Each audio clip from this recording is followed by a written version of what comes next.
It's the weekend and you have financial questions that need answering. That can only mean one thing. It's time for Jill on Money, the show that takes the mystery out of your finances. Here's your host, Jill Schlesinger.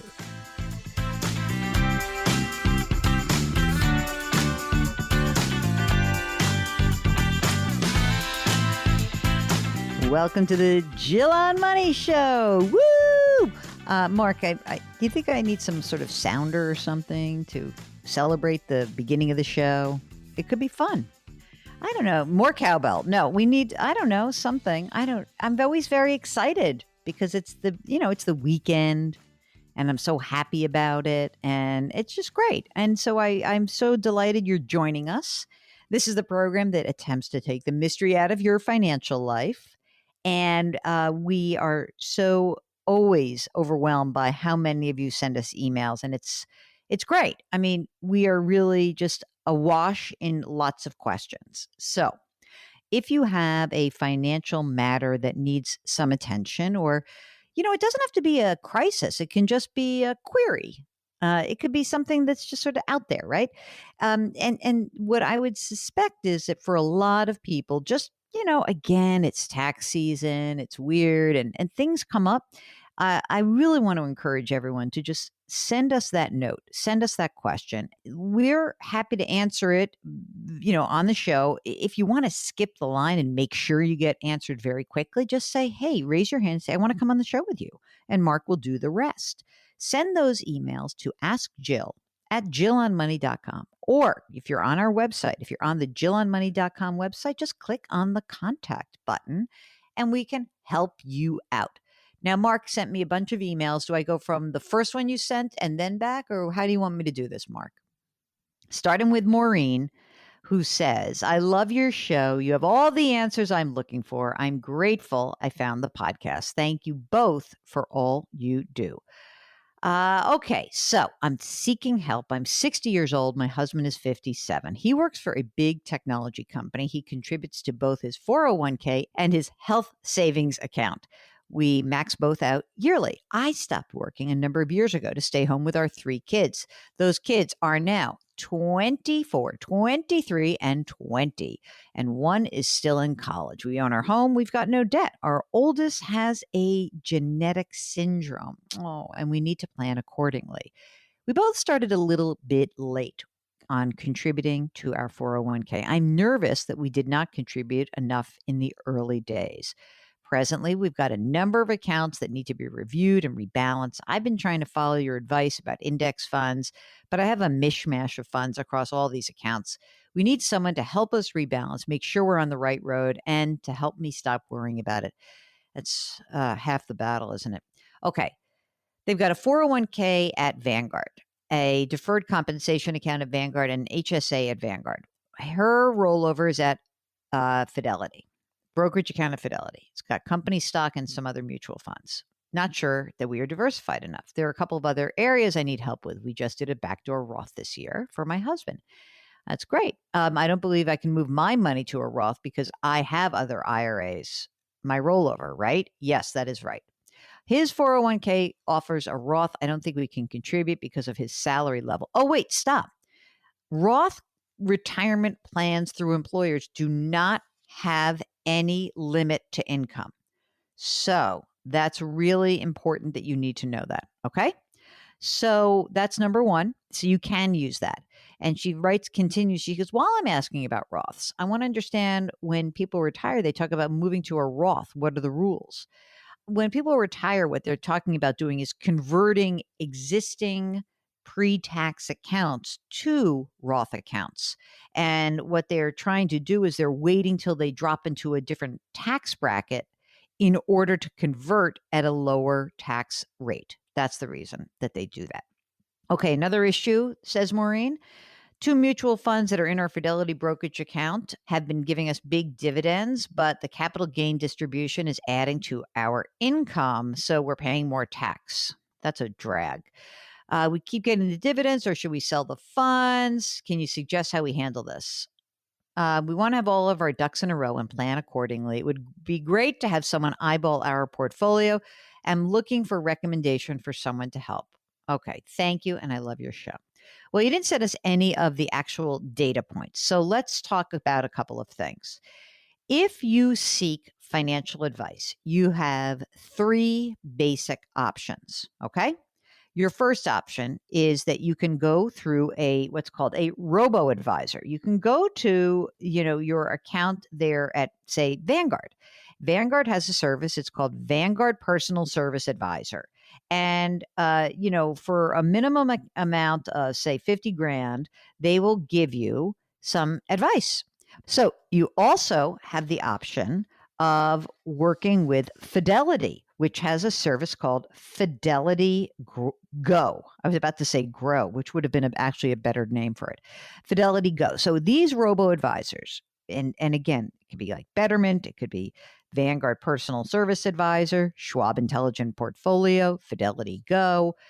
These are ways that you can basically access advice without paying a lot of money for it. And you get, they will help you rebalance and everything. It's very easy, but it's not like customized advice. There are CFPs there. You don't get the same one. So that's one level. At the other end of the spectrum, there is getting a financial advisor, probably a certified financial planner, somebody who will give you customized advice and will charge you a fee to do that. And sometimes it's a flat fee. Sometimes it is a percentage of the assets that the folks manage, but that's your sort of high level customized service. In the middle is actually firms like our sponsor, Facet Wealth. They actually have something in between. So Facet Wealth has financial planning for a lot of different kinds of people. They have flat fees, conflict-free planning. You get a dedicated certified financial planner who is a fiduciary, who has to act in your best interest, and they don't have wealth or account minimums. So you could go check out facetwealth.com. But those are the three basic options. The most affordable, robo-advisor. Highest level, customized advice from a fancy investment advisor, certified financial planner, usually top dollar, and Facet Wealth. And there are some other firms like it, but the only one I'm really familiar with that I could speak personally to is Facet Wealth. And you should check those out. If you want that high level customized service, it really does depend on how much money you have. It's usually 1% of what they manage, but again, it could be a flat fee, and that could be 10,000, it could be 20,000. It depends what you need. So those are your options, Maureen, and we would be delighted to walk you through those options if you want to follow up with us and see. Maybe you have more questions after you're listening to this, but I think it's really important that you check out all three. Okay? Very good. Oh, and by the way, for all of you who are looking for financial advice, go to our website, jillonmoney.com, click on the resource button, resources, and the questions you need to ask before you hire a financial advisor. Okay, it's Jill on Money, and we will be right back with more of your questions.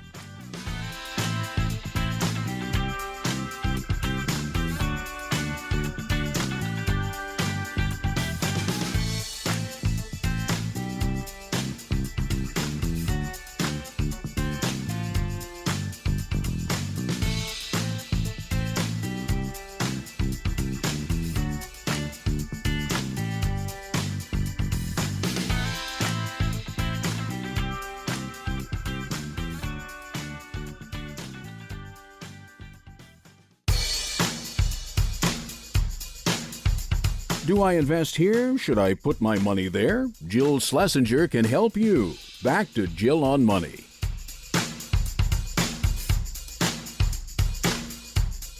You're back. It is Jill on Money, and we are here to try to navigate your financial issues.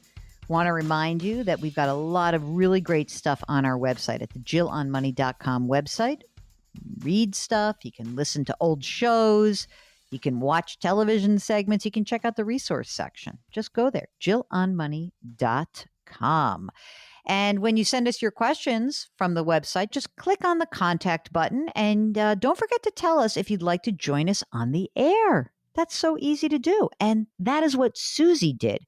She is in the midst of leaving a very high cost area of the United States and moving to a low cost one.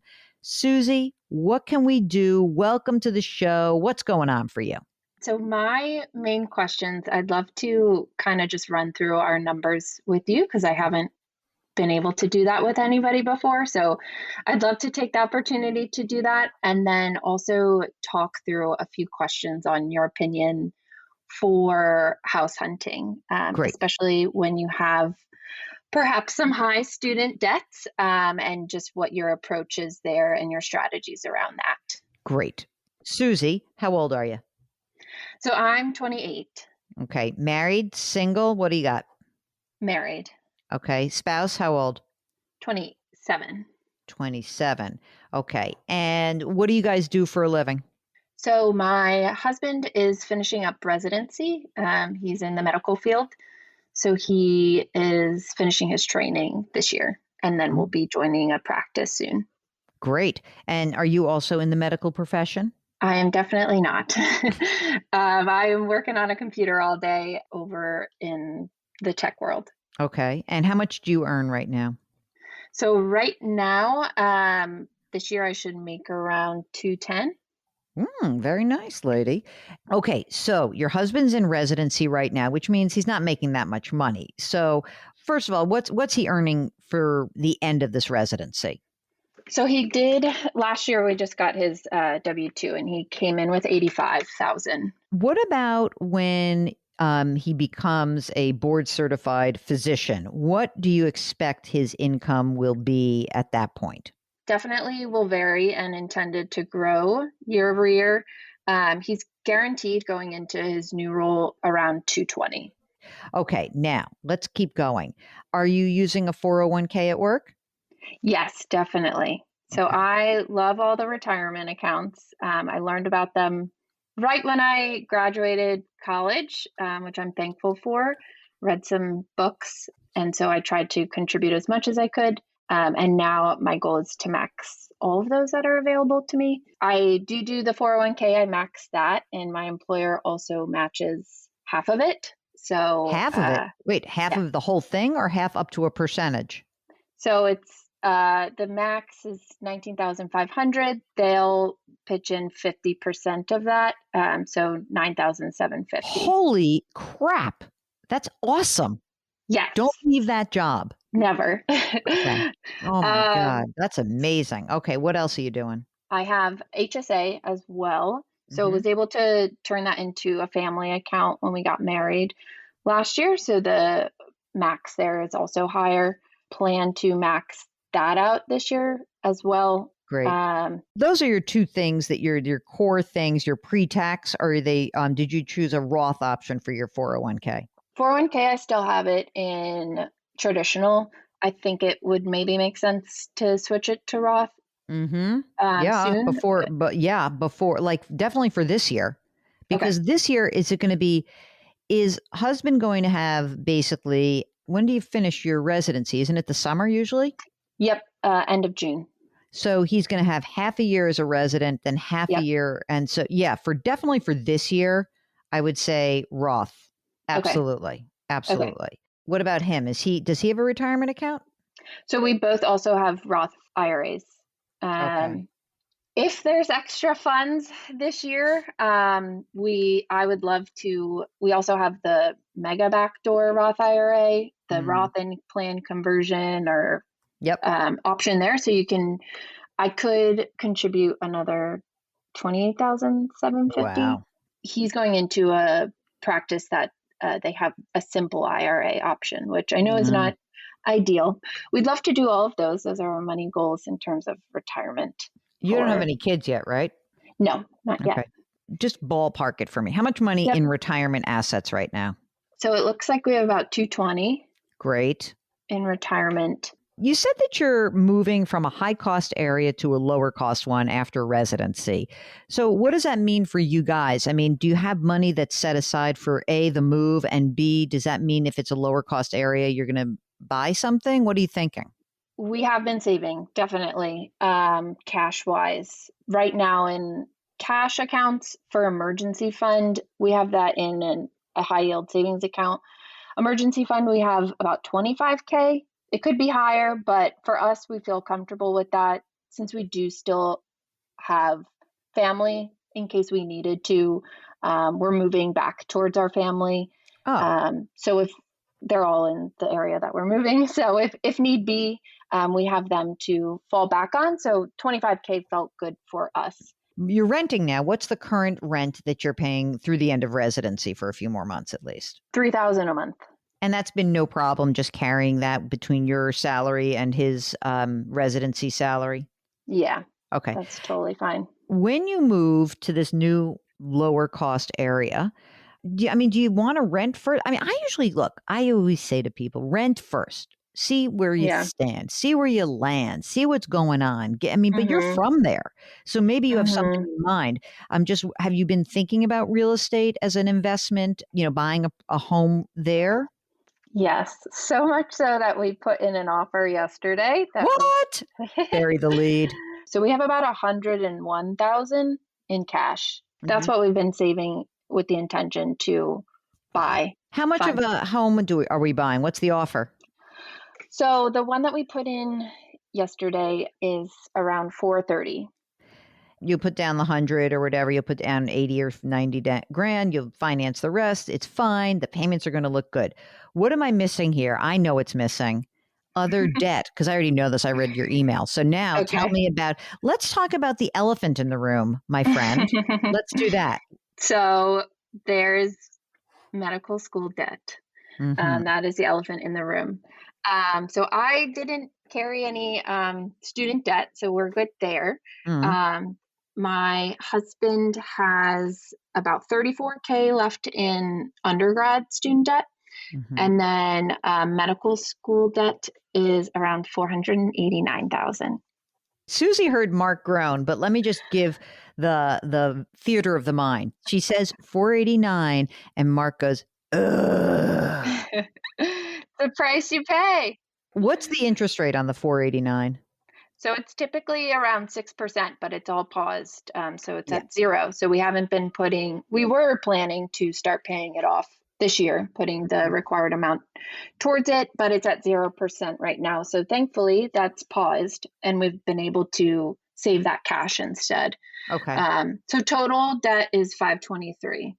How do you carry that? Like, you sound very straight arrow, like I'm banging it away, I'm putting money away. Like, how does it feel to have that massive $500,000 of debt hanging out there?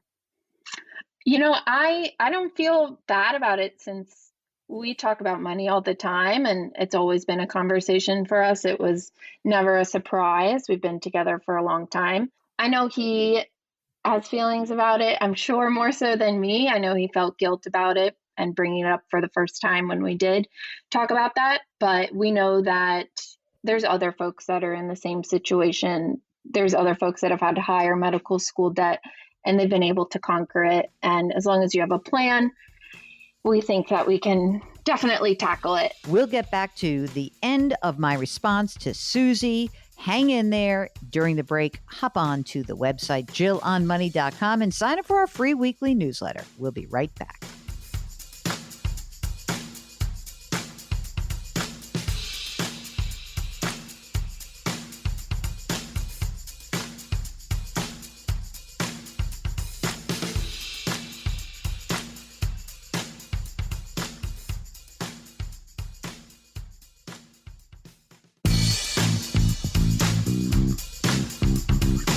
Welcome back to Jill on Money, where Jill Schlesinger takes the mystery out of your finances.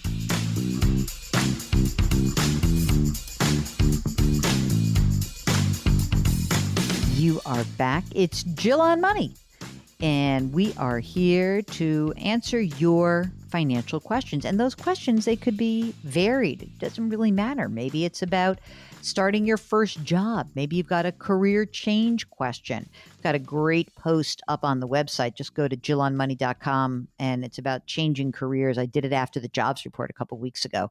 A lot of people want to change jobs. I get it. What do you need to do to get that house in order? I tell you. Right there. One of the big things you have to do is to prepare financially if you want to make a job change, especially if you think you're going to go into business for yourself. Very important to do. All right, let's get back to my conversation with Susie. Here's the conclusion of my answer to her question. In some respects, as I sort of piece together the Susie and husband's move from high cost to low cost, thank God you're moving to a low cost area. It looks to me like you're doing everything you should be doing. And like I said, I would do the Roth this year. But as soon as he starts making a crap ton of money, yeah, fine. Put his simple IRA money away. But then the number one thing he does with all that extra money is to eradicate that debt. That is it to me. 6% is not nothing. A guarantee of 6% in this day and age is pretty damn good. So I think that the real focus should be as quickly as possible, pay that crap down. You keep bearing the load of like, let me do retirement, let me put it away. But since he doesn't even have such an easy way to save for retirement, you've done a great job. I wouldn't go crazy. I would be careful not to overfund retirement and have that 6% note sticking around your necks for too much longer. A lot of the folks that I speak to in medicine are like, well, it's not that big a deal. And I can earn more with my money in my retirement account than I can by paying off my medical school debt. That's maybe true for the last 2 years, but not over the long term. I'd be happy if you paid it off in 10 years. Maybe it'll be sooner. Over a 10-year period, it's hard to make an after-tax return of 6%. That's just the deal. And we're coming off a very high growth period of stocks and investments over the last 10 years. So if I'm looking at the next 10 years, I'd be very happy if I earned a net of 6% with zero risk. Right now, with zero risk, you know what you can earn? 1%. That's it. There's no risk in paying this off. So I want to be careful to say that you, of course, should get us back on the line if he's been offered a way to buy into the practice, because that would be a competing financial goal. Let me just fast forward. It's 3 years from now. You're pregnant and you got, the baby's going to be born and you're like, okay, I want to start saving a whole bunch of money in college. No, you want to pay this loan off first. I mean, besides that, what other questions can we answer for you in this moment? So this is the third house that we've put in an offer. People are coming in with all cash, and let's say we don't get the house that we just put an offer in. Taking a step back, what is your opinion on us buying a house in the financial situation we're in right now? Normally, I would be like, there's no way you're buying a house. But, and there's a big caveat here. Number one, you know the area where you're moving, which is huge. It's a very big difference because, you're moving back to a place where you're familiar with neighborhoods and you don't have to, there's not going to be an issue. That's a big piece of it. Two, you have a situation income-wise that is really, in a weird way, it's very stable. Does not seem to be a problem. Look, for me, like talk about Jill and Mark as like very boring and risk averse people. I think that we personally would be like, I couldn't deal with that because it would freak me out. But if I'm objective, you should be okay, even with $500,000 of debt, because if you can manage it emotionally, the numbers will probably work out okay. And I also just want to caution you is that, if you find a place that you love in terms of a house and you're like, I don't want to get into a bidding war, but like you're there and you can still afford it. In other words, you put an offer in for $430, but it really takes $450 to close the deal, then close the deal. Yeah.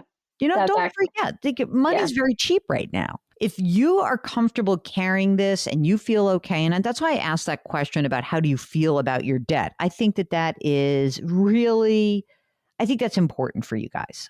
That's what I can say. All right. And I don't want you to get yourselves too nutty and, you should be in great shape. One last question. I know you love liquidity. If we do get the house, in terms of down payments, in my mind, I don't want to put in an offer for a house unless I know we have 20%. Like that's kind of my mindset. But having the 20% versus putting the 20% down is different to me. Like, do you think it's a good idea to take instead like 5, 10, 15% instead to keep that liquidity? If you wanted to, you can rebuild your liquidity pretty quickly. That's number one. I don't think that that's the big problem.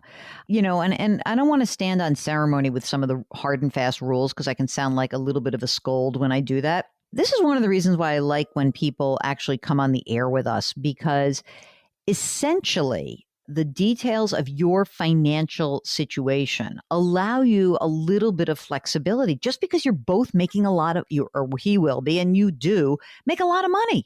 I mean, I think that you can take certain amount of risk. So, I mean, yes, do I love liquidity? Sure. Just because I think the world's always coming to an end because I'm a paranoid Jew, but besides that, I think that you guys can replenish the liquidity pretty quickly. And look, you can always, if you really wanted to, you're going to say at the second half of the year, you're making a decision about the mega backdoor Roth. If you feel uncomfortable about your position and your liquidity, don't do that then.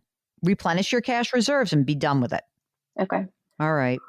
Everything else is man. good. You feel good? It's like a session. It's like a freaking therapy session. Oh my gosh. I could do this all day. I love it. I think you're in good shape. I do. And I think, like I said, I don't, oftentimes when we talk to folks, I am always struck by, the feeling around this, which is sometimes more of the issues than the numbers. I think you're in very good shape. I really do. It's just going to be, the first 10 years are going to suck a little bit because of the debt. Yeah. And thank you so much for joining us. Okay. Thanks so much, Jill and Mark. This was the highlight of my week. Well, thanks to Susie for giving us a holler. We very much appreciate it. If you'd like to join us on the air, send us an email, askjill@jillonmoney.com. Tell us your question, and don't forget to let us know if you want to come on the air. Mark will do the rest. We'll be right back.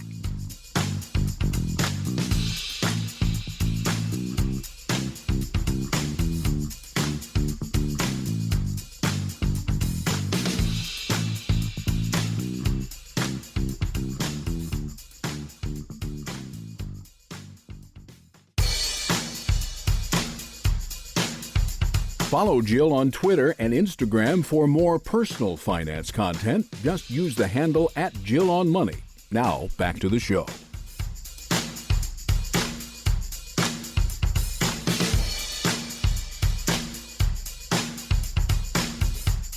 You're back. It's Jill on Money, and the Jill on Money show is presented by LifeLock. LifeLock. Let us help protect your identity. Oh, Mark, I forgot to tell you this, that saw some friends on a nice walk over the last weekend, and they told me that this guy's 92-year-old mother got one of those scam calls that your grandson is in jail and you got to bail him out. Okay. And here's all the information. So grandma is like at first kind of like thinking about it. And then as it turns out, this is the best part. She like almost got hooked. She finally tells her son about it. And the grandson works for the goddamn CIA. And so they are now closing in on this scammer. It's fantastic, right? It's like you called the wrong granny, I think. This is really bad for you. I love that. Anyway, keep your eyes out for those scammers. Keep an eye out for your identity and check out LifeLock. Okay. This is the program that takes the mystery out of your financial life. Send us your questions. Ask Jill at jillonmoney.com. This is from Teresa, who's got 4 kids and they live in a 3-bedroom home in Hawaii. Anyway, they recently refinanced to add an additional bedroom and expand their living room. The home is worth $950,000. Oh my gosh, Mark, the mortgage, $500,000, $500,000, 2.38%. Oh God. These rates are they're just eye-popping to me. Okay, they pulled out $112,000. The construction's going to be a little bit more, $130,000. The additional debt is creating anxiety for me. And I personally would prefer to be a little physically uncomfortable than take on more debt. We currently have only $25,000 in an emergency fund, $300,000 in retirement, $10,000 in stocks, and $3,000 in college savings. Our eldest will be going away to college in a year. Oh, well, then things will free up a little bit. And the next will be 2 years after that. Okay, when my eldest should be returning home due to a high school dual degree program. What I'm considering is to put the max in each of their 529s, put an additional 50,000 in our emergency reserve fund, and put the rest, 54,000, into index funds. We already contribute the max to my 401k and my husband's Roth. Do you think the financial security is worth the discomfort? Also, it is common in Hawaii for kids to live at home longer until they can buy their own homes, or they may stay in the state where they go to college. I don't know any adult who would want to share a tiny room with their sibling. If my husband and I remain healthy, we have about 17 years until we retire. By then, our youngest will be 25. They've got 20 years of term life insurance. If you think there's no way we should even consider the construction, what do you think is the best thing to do with the money we withdrew in the refi? My husband is so underfunded for his retirement, but he had his own company and income. First of all, number one, absolutely no to the 529s. Do not put any money in there. It's not that you don't have such high leverage. You got basically a $1 million home and you've got 50% equity. What are you so freaked out about? There's no reason to freak out about that. I do like the idea of putting some money in retirement or supplemental retirement. And then I think I like the idea of having that emergency reserve fund. So maybe if what I would do is I would not put money in the 529. I would put 50 grand in your emergency reserve fund and everything else in index funds. That's what I would do. And I don't know. Look, it depends how unhappy you are in your house. It's hard for me to make that judgment. I really, it's hard for me to jump into your skin. So that's really more of your question. If it's causing all this stress, it's probably a pretty bad sign. And it might make you feel better to have some of that money put to work. So I think that's good. So here's a second question. She's got $140,000 in her 401k. It's all in the S&P 500. Oh, you're worried about leverage and you got 100% of your money in the stock market. Okay. I've got 130,000 in a Betterment traditional IRA, 90% stocks, 30,000 in a Roth for my husband, 80% in stocks, 20 years until I'm 67. So they're 47-ish years old. Is it necessary to seek out a financial advisor? I know we should be diversifying as I get closer to retirement. I'm worried about the hidden fees. My 401k has advisors. I've felt little benefit from the meetings with them. Thank you. Love the show. I mean, look, you have through Betterment, you can get some advice, and I might avail myself to that just to talk through some of these issues. But I don't know if you need like a full blown. You know what you need to do. You need to put more money away for retirement, and you need to not worry about your 529 plans. It's true. Mark says it can make a big difference, the man who lives in a 2-bedroom apartment with a toddler.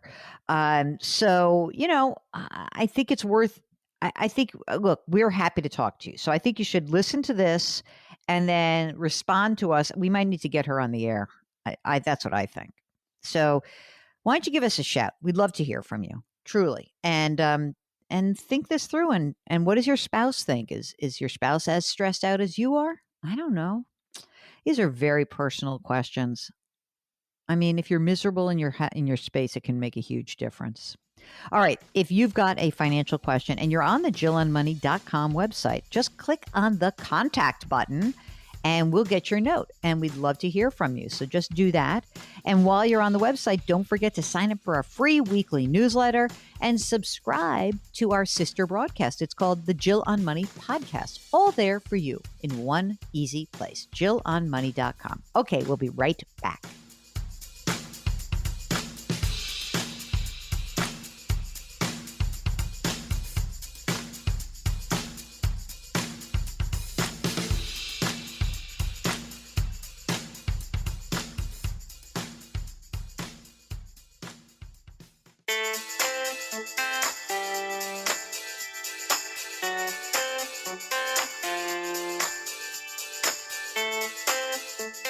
You're back. It's Jill on Money. And if you have a financial question, a tax question, a retirement question, a career question, let us know. Mark, I saw this wild statistic. I was quite shocked.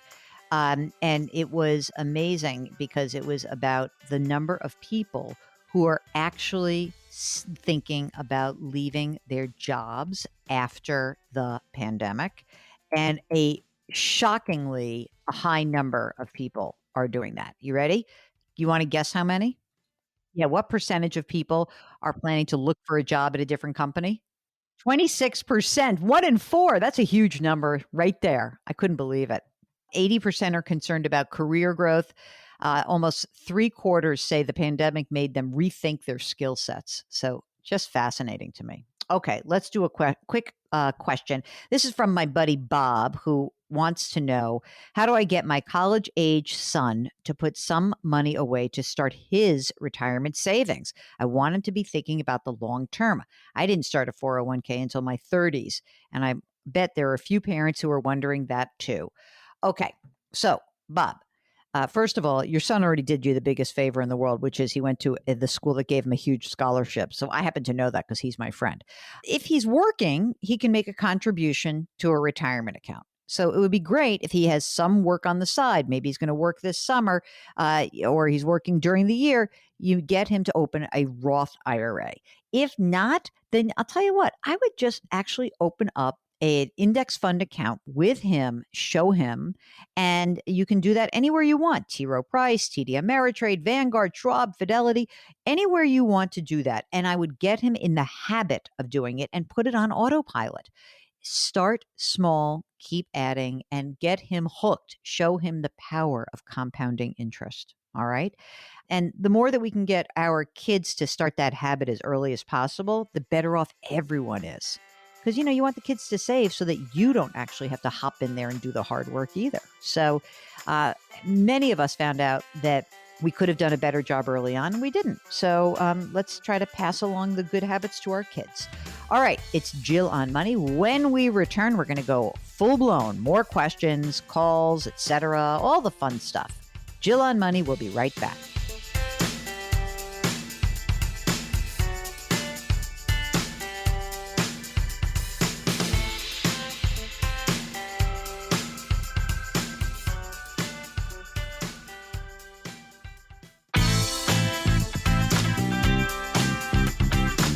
It's the weekend, and that can only mean one thing. You're listening to Jill on Money, the show that takes the mystery out of your finances.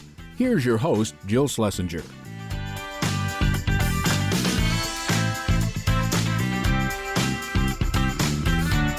You're back. It's Jill on Money, and we are here to help hold your hand through any financial moves that you're about to make, considering making, or maybe just thinking about your money in a different way. It's such a great time. It is actually Financial Literacy Month. It is tax season. It is the time where we're hopeful that a lot of you have saved extra money. We know that those who are fortunate enough to still have jobs, they have been able to save way more money this past year. Great lesson though, Mark, right? In terms of how much money you really need, as opposed to the number of people who have basically gotten in touch with us and said, I realize the things that I thought were absolute and that I must have are not must haves. They were really things that were the things that we wanted to do.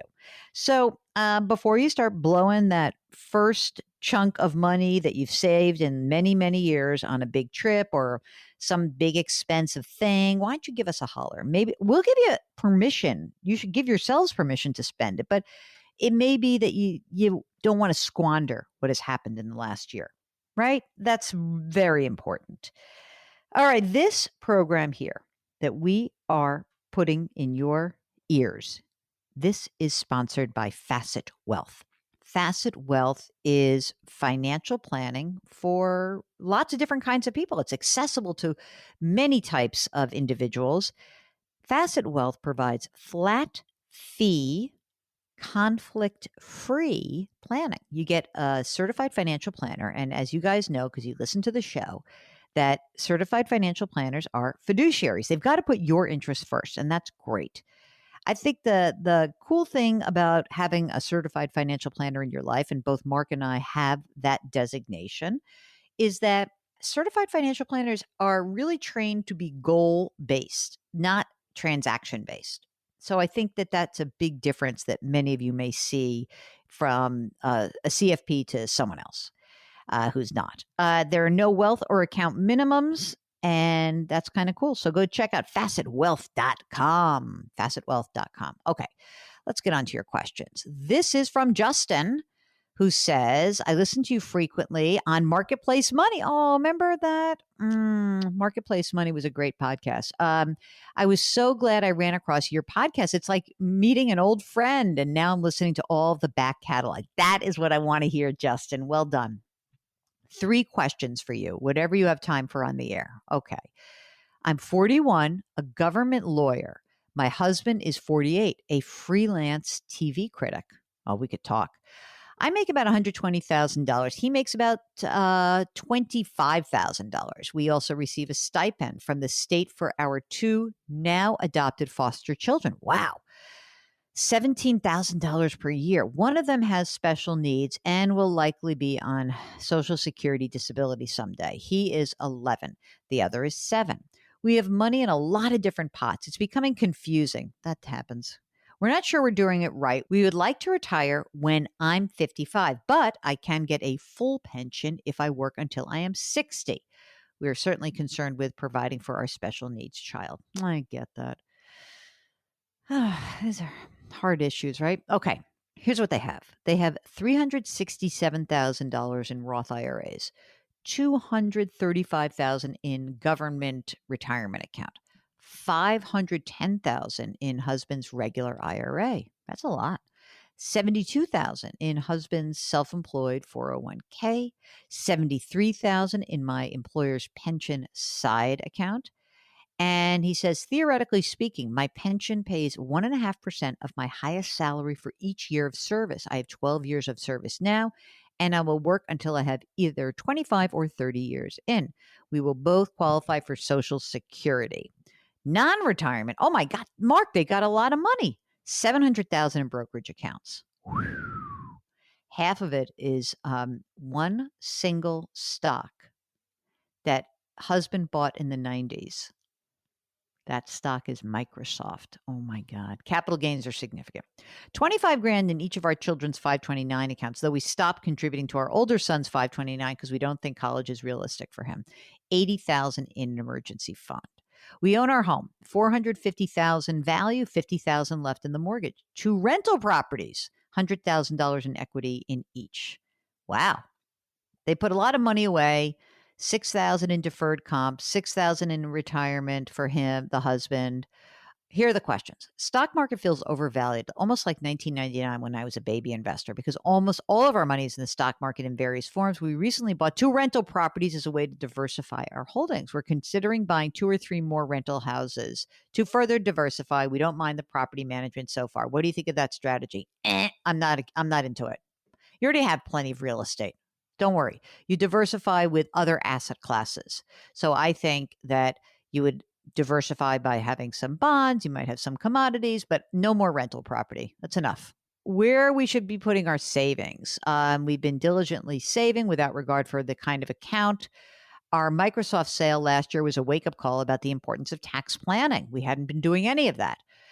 So we're wondering if we're putting money in the wrong places. Foster son, now adopted, has special needs. He'll be on SSDI. We had started saving for a college fund for him. We stopped. What kind of savings vehicles or legal instruments should we be putting when he is an adult? Okay. Now, here's the deal. Number 1, I don't think you do any more rental properties. That's number 1. The number 2, asset allocation. Look, I think you guys actually need, you might need some financial help. And even if it's just getting somebody to give you an overview in terms of your allocation. I personally, I don't know where your Roths are held, but I might go and talk to if that Roth has a robo advisor option, I might talk to that firm. I really think that's important. If you're interested in taxes, the robos that do some really cool tax harvesting is Betterment. That's one of the big advantages of using the robotic advisor platform Betterment, which can really help you. In terms of your foster son, you need to talk to an estate attorney and you need a special needs trust. And there are very specific rules around that. And you should absolutely have, and I know you have lawyers because obviously adoption requires legal counsel. Go get yourself a lawyer who has a specialty in special needs trusts and make sure that you follow those directions. Did I miss anything, Mark? Should the question is really should they roll them? Mark wants to know should we roll the 529s into the other one? Yeah, I probably would if you can do that easily, Justin. If you can move one the 529 plan that you're not using for your special needs son and move it into the other one, it might be a little bit tidier just to have that done. But these are like really important questions. I'm so glad that you have come to us with those questions because they're important. And it sounds like you're in great shape. By the way, I'm all about working till you're 60, but that's just me. It sounds like you're actually going to be fine for retirement. If you have any follow-up questions, just let us know. You're listening to Jill on Money. And if you have a financial question, we would love to hear from you. All you need to do is send us an email, ask Jill at jillonmoney.com. We'll be right back.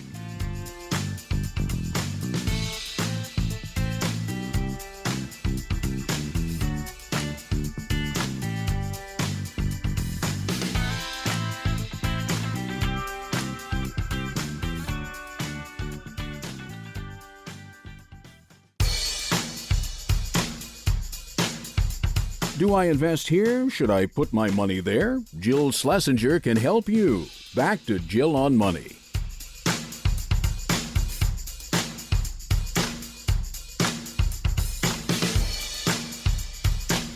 You are back, and it is Jill on Money. Gentle reminder, ladies and gentlemen, that although your tax filing deadline was pushed back, yes, it's May 17th now. If you owe estimated taxes for the first quarter, that is still due on April 15th. And you usually know if you're the type of person who needs to make quarterly estimates. It's so incredible because they didn't move that deadline back. So you have to make your first quarter payments on April 15th. You don't have to file till May 17th, but it might get a little bit messy here, Mark. I have to say I'm a bit worried about that prospect. Don't forget quarterly estimates, April 15th. All right, this is the show that tries to help answer your questions. One way you can do that is send us an email, ask Jill at jillonmoney.com. And don't forget to tell us if you would like to join us on the air. That's what Alistair did. He's on the line from Connecticut. So, Alistair, welcome to the program. Of course, there's no way that would be your name, so we know you've changed your name. I'm just going to call you Al, okay? Because as my father was Big Al. That was one of his nicknames. So I'll call you Big Al. All right, Al, what's going on? How can we help you out today? Well, thanks for taking the time to talk to me today, Jill and Mark. I really appreciate. I just had a big life change. I'm 55, and I retired. Took an early retirement. Totally my decision. There was no pushing me out the door. I also elected to take a lump sum pension distribution, and I just figured out how to allocate that, and I'm still trying to figure out how to allocate that. $250,000 now in a traditional IRA that is unallocated. It's just sort of sitting there in a cash position. Mm-hmm. And I'm just wondering, is that okay? Can I keep dry powder to kind of plan for market events, or should I be trying to put all that money to work for me? First of all, congratulations on your early retirement. This is at the moment where I always am like, oh, I'm 55. I see I'm going to make it about myself. I'm 55 and I couldn't imagine retiring. So I'm not allowed because as you will hear that Mark has required that I work for 20 more years. Is that right, Mark? It's 20, right? So I have at least 15. So I got to work till I'm 70. I kind of like that idea. If they want me, I'll stay. Now, Big Al, why did you decide at 55 to call it quits? Did you have a health incident? One time I was talking to a guy and I'm like, what do you mean you're retired? He's like, listen, I had a near-death experience, so I retired. But what about you? What prompted your retirement? Sure. So I'm probably from the Jurassic period in some respects. I actually still got a pension, which was great. And I worked for the same company for 33 years, right out of college. I started basically washing test tubes for $28,000 a year. Wow. and took different positions over the decades. and climb the ladder. So I was very lucky, and my father worked for the same company at one time, and he retired early as well. So I always had it in my head that I would do an early retirement, and it's actually fortunate because my older son is autistic, and there's no day program service for him right now. So I was trying to work remotely and take care of him, and so it's all worked out. And I really enjoy taking a break from work because it's been a long haul. Yeah, I hear that. So let's talk a little bit about the other money, not the 250 grand in the cash in the traditional IRA. How much money have you accumulated in savings? And tell us a little bit about what's in retirement and non-retirement. First of all, I just put on the table, my wife is a teacher and she's working still. She'll work probably for 3 more years. Not a lot of money. She makes $60,000, but it's great. It pays the bills pretty much. It's given us our medical coverage, which is tremendous. Awesome. And, we don't have a lot of expenses. We predict maybe about $80,000 a year in expenses. So to answer your question, I'm going to try and do some quick math here. If you total up my 401k and then also the lump sum, which I've now put into IRAs, that comes to $4.1 million. Holy smokes. Yeah. Jeez, that's amazing. Fantastic. Yeah. Thanks. And I remember 20 years ago, I was taking the kids on a trip to Disney World, and it was all on credit cards. And I took this big jug of change to the bank so I'd have some cash. So all in the background, this was happening in the 401ks and all that. You would never predict it from our lifestyle. So that's great. Yeah. That is fantastic. Yeah. So that's a lot. And what about non-retirement assets?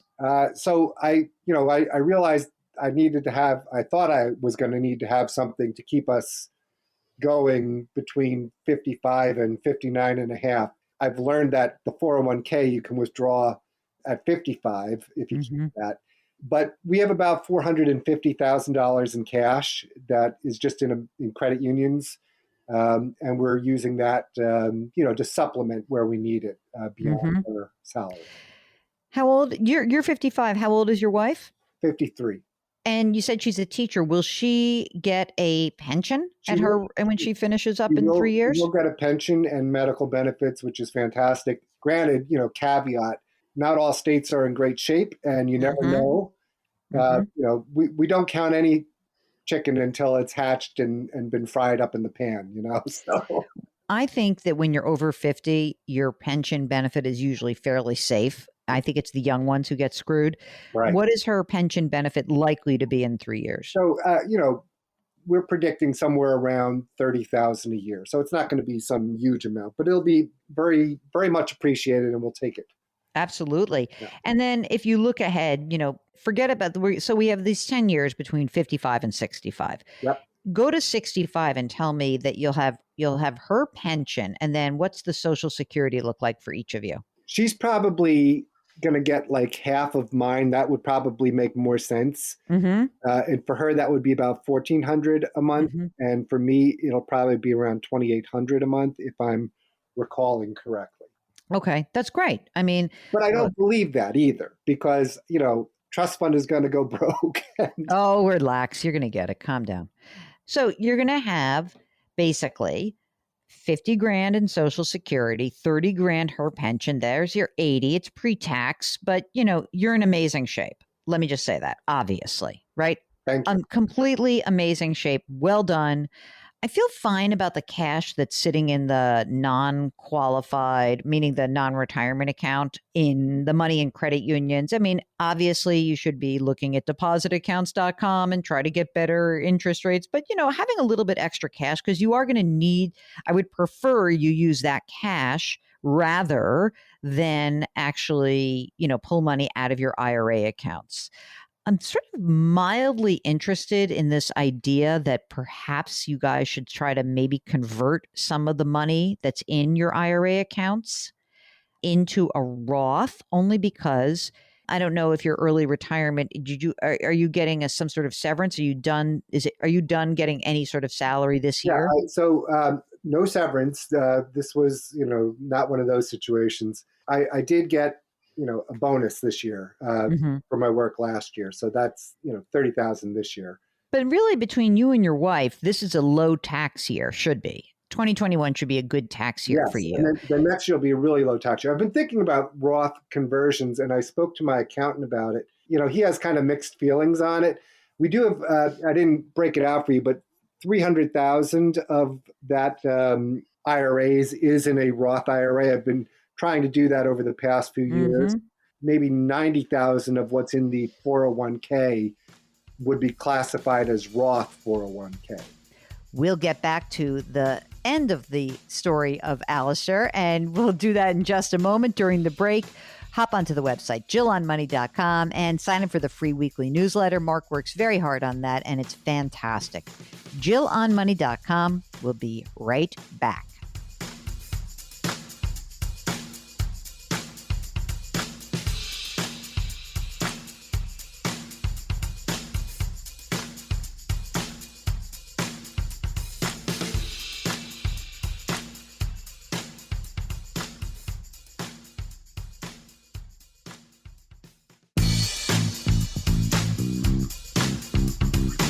Welcome back to Jill on Money, where Jill Schlesinger takes the mystery out of your finances.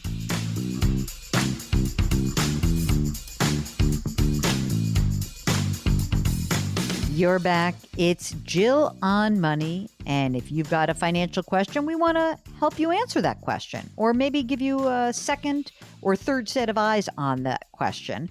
Both Mark and I are certified financial planners, and we would be delighted to use that designation for your betterment. It's very easy to do. Send us an email, askjill@jillonmoney.com. Ask Jill at jillonmoney.com. Very easy to just send that email. The emails are piling up. And if you want to actually jump the line and get to us more quickly, all you have to do is when you send us that email or when you send us a note from our website, jillonmoney.com, say, I want to come on the air with you. And what this does is it flags Mark, and he will then arrange the rest. And when I'm on the air with you, you can see or you can hear that I usually get into different parts of a conversation because I can hear more in your voices. So you'll hear that with the end of our conversation with Alistair from Connecticut. Here is the conclusion of that question. Okay, here's what I think. I hate to disagree with an accountant because I love CPAs, but I think he's nuts because I think that you've got huge risk from rising tax rates. I mean, don't worry. Honest to God, don't worry about the Social Security Trust Fund going broke. Worry about the fact that you are likely to be forced to take a crap load of money out of your retirement accounts, and tax rates will be higher. So, right now, while you guys are in a lower tax bracket, maybe it's the 22% tax bracket, I would start converting that money. You should use some of the money that you have in cash to pay the tax that's due on your IRA conversions and make that more Roth money. Because again, $4.1 million, let's even say, let's say it's 3.8 million because some of that is Roth money, right? $3.8 million when you turn 72 is going to be so much money that you have to take out. It's going to be kind of rough. And I think it would be nice to know you're not going to do it all, but to have some of that money that's already been converted into Roth money, I think that would be great. Don't go crazy. In other words, you don't have to say, oh, I'm going to, convert everything and, up to four. Don't go crazy. But as long as you're in the 22% tax bracket, that goes up to $172,750. If you even do just that much for the next couple of years, great. Fantastic. It's just less money you have to take out later. Obviously, you understand that you're in tremendous financial shape for this scenario. You've done a great job. I think that having extra cash in a non-retirement account makes sense. The 250 grand that you have in cash in a retirement account, that feels like, the worst case scenario is you got to take that out when you're 72. So I don't think you have to make that all stocks only, let's put really high risk stuff in there. But I do think having that allocated as sort of a nice, boring, balanced portfolio, I think that would be great because you're probably not going to touch this money for 15 years or so. So I don't feel like having cash is a bad thing for you, but I do think that cash in a retirement account feels like not the greatest way to manage a retirement account. Can you live with that, or does that feel scary to you? I mean, you may just be like the most risk averse person I've ever met who's got $5 million. I'm risk averse has helped me to some extent, but I do have money in mutual funds, and there's some risk there. I've got some bonds. I'm just trying to figure out what to put it in. That's really the question. Easy peasy. So where is this money being held right now? So it's being held in a Fidelity traditional IRA. Okay. So Fidelity has a ton of index funds.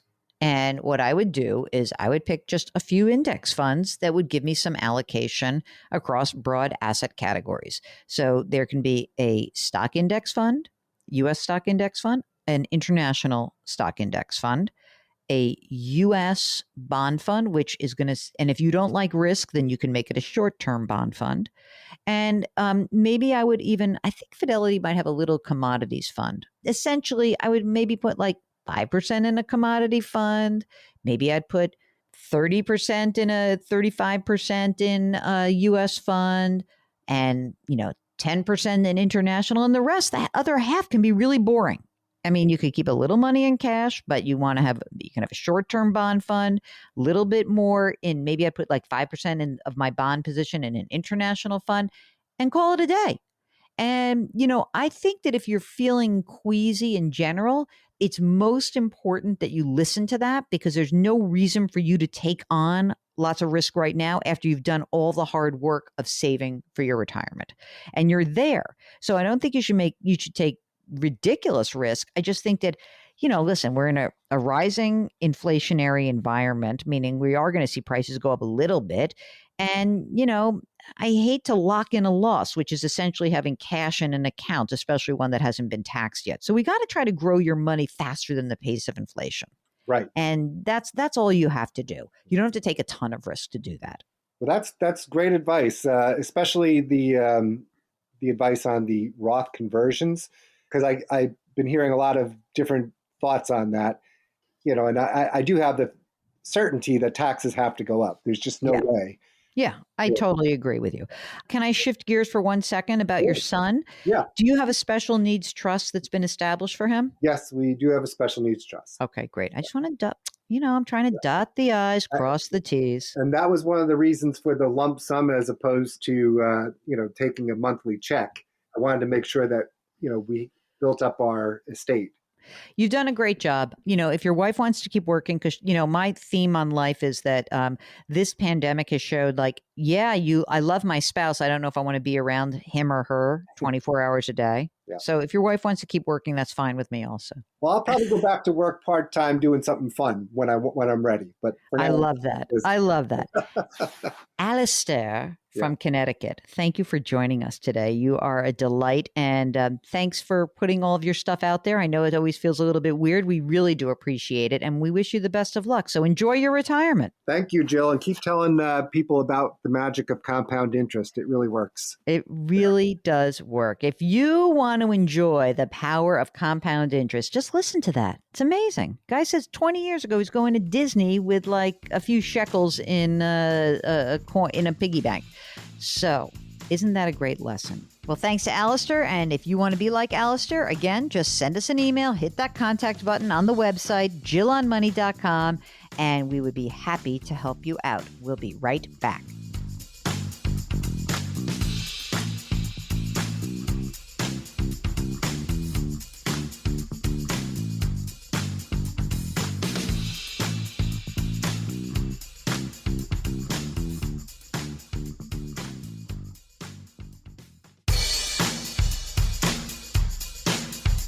Follow Jill on Twitter and Instagram for more personal finance content. Just use the handle @JillOnMoney.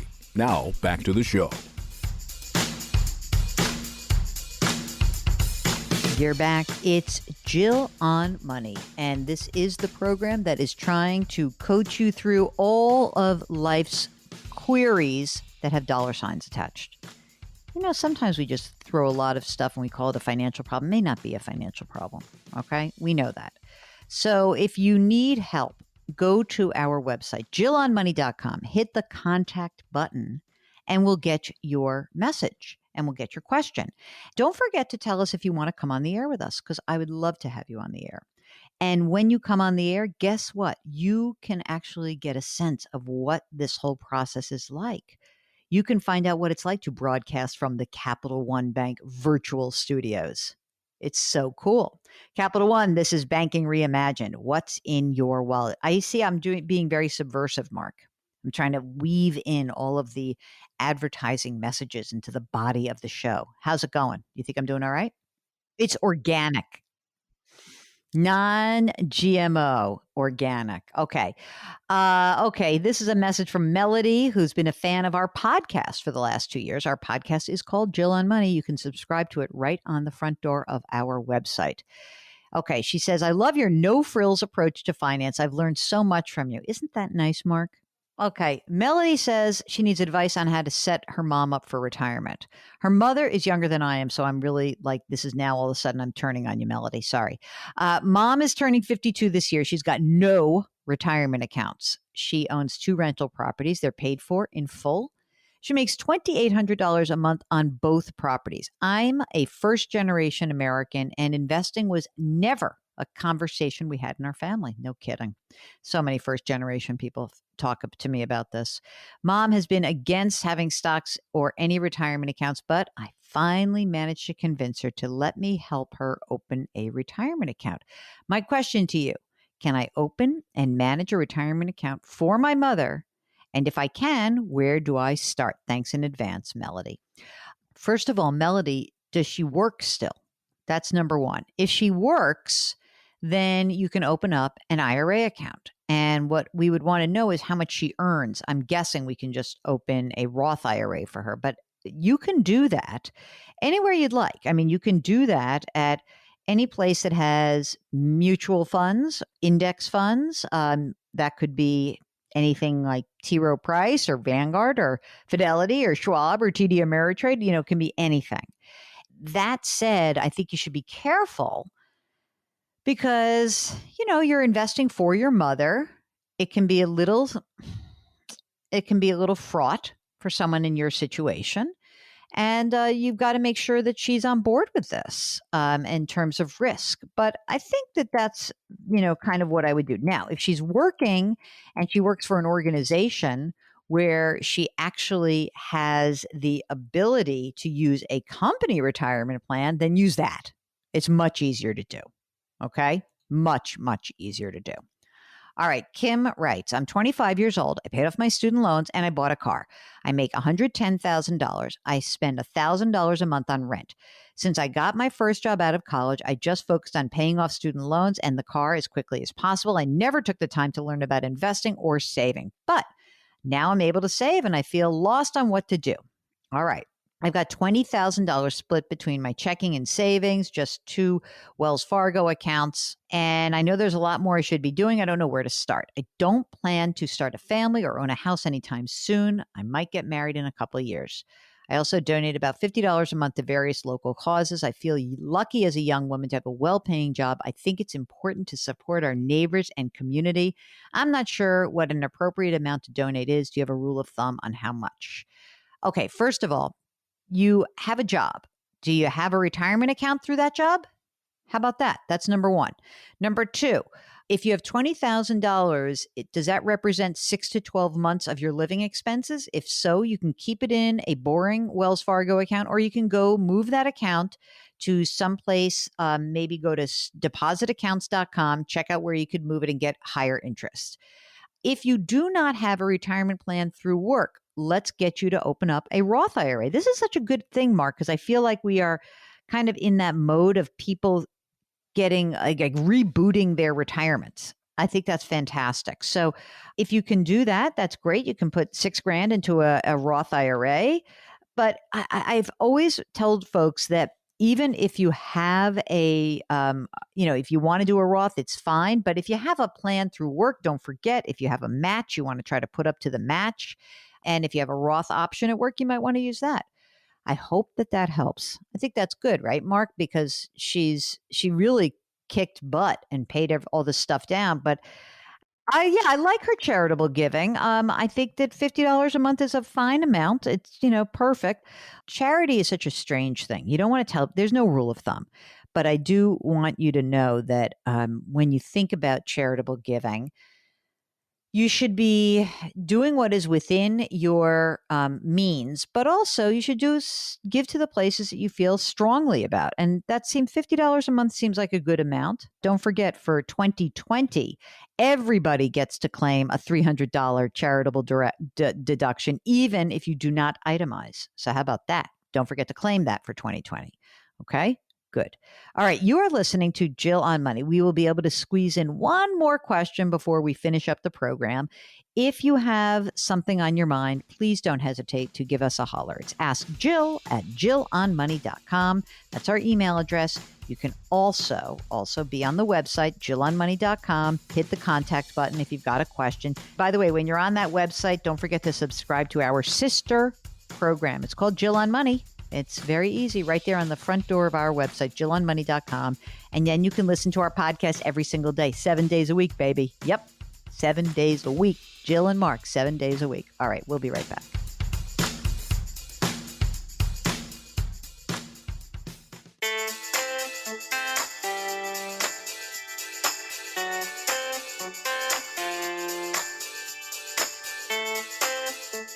You're back. It's Jill on Money. And before we conclude the program, I got such a nice note from Julie, who watched our hit Hour. Mark, you see how I can put you in Hour? You're not even my producer for television, but I'll take it.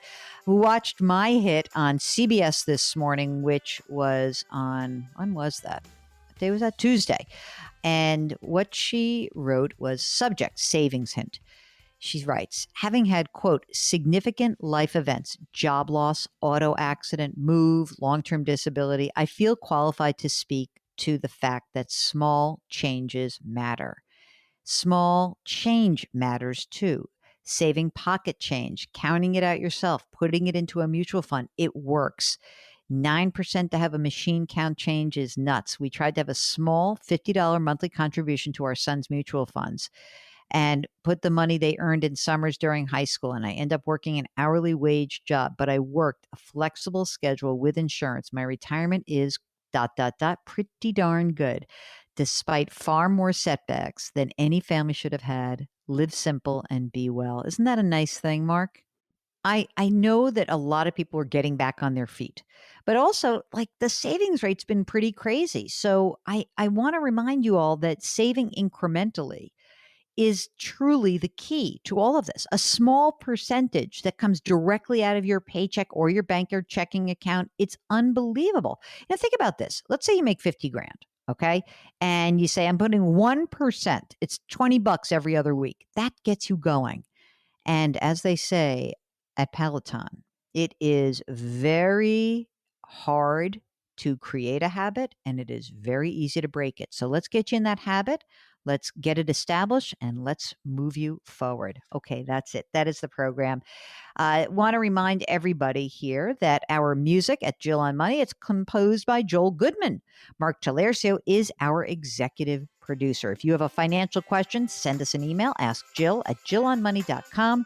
And probably for another 45, maybe 60 days, you're going to have to wash your hands, wear your masks, maintain your physical distancing. But for every single day that you have on this earth, try to do something nice for someone else. Just one thing. It will make that person feel good and it will make you feel good. Thank you for listening. We'll talk to you next week.